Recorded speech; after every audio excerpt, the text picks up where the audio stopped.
నేను ఒక్కటే మాట మీకు చెప్తా ఉన్నా, జూరాల అనేది బెత్తడి ప్రాజెక్టు, దానిలో నీళ్లు ఉండేదే 9 టీఎంసీలు 10 టీఎంసీలు. మనం తీసుకునేది 2 టీఎంసీలు ఒక దినానికి. అంటే 2 టీఎంసీలు గుంజితే 3 రోజులకు అది ఖతం అయిపోతుంది. మళ్ళీ తర్వాత నీళ్ళు ఎక్కడి నుంచి తీసుకోవాలా? అంటే తెలంగాణను మళ్ళొక్కసారి గోల్మాల్ చేయడానికి ఆంధ్ర ముఖ్యమంత్రులు జూరాల నుంచి సోర్స్ అని పెట్టినారు. నేను చెప్పిన దాన్ని ఎందుకు తీసుకుంటాం నాకు అర్థం కాదు.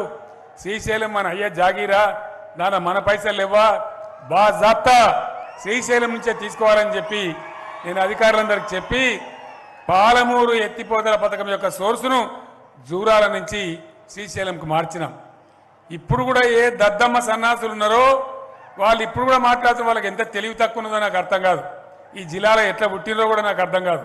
చాలా బాధ అవుతుంది. వాళ్ళు మాట్లాడతారు ఇప్పుడు కూడా జూరాల నుంచే తీసుకోవాల్సి ఉండే. అంటే సిగ్గుపడాలి. అసలు మీకేమైనా తెలివి ఉన్నదా? జూరాలలో నీళ్ళు ఎన్ని ఉన్నాయో తెలుసా? ఎన్ని రోజులకు వస్తాయో తెలుసా? అంటే ఆ రోజు భావదారిద్రమే, మధ్యలో మనం ఉద్యమం చేస్తుంటే భావదారిద్రమే, ఇవాళ కూడా అదే భావదారిద్రం.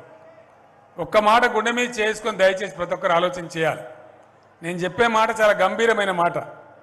చిన్న పొరపాటు జరిగింది 1956లో, చాలా చిన్న పొరపాటు. కొద్దిగా మర్చిపోయి ఉన్నారు మనోళ్ళు. ఆ దెబ్బకు మనల్ని వంచబోయి లేవట్టుకపోయి ఆంధ్రాలో కలిపేస్తే 60 ఏండ్లు గోసపడ్డాం. గంజి కేంద్రాలు తెచ్చే పరిస్థితి వచ్చింది. సర్వనాశనం అయిపోయినాం. బొంబాయి బస్సులకు ఆలవాలమైంది పాలమూరు జిల్లా. తాలూకాలే ఖాళీ అయిపోయే పరిస్థితి. ఇక్కడ మన జడ్చర్లలో కూడా లంబాడి బిడ్డలందరూ హైదరాబాద్కో ఇంకో చోటకో బతకపోయినటువంటి పరిస్థితి ఆనాడు మనం కళ్ళారా చూసినాం.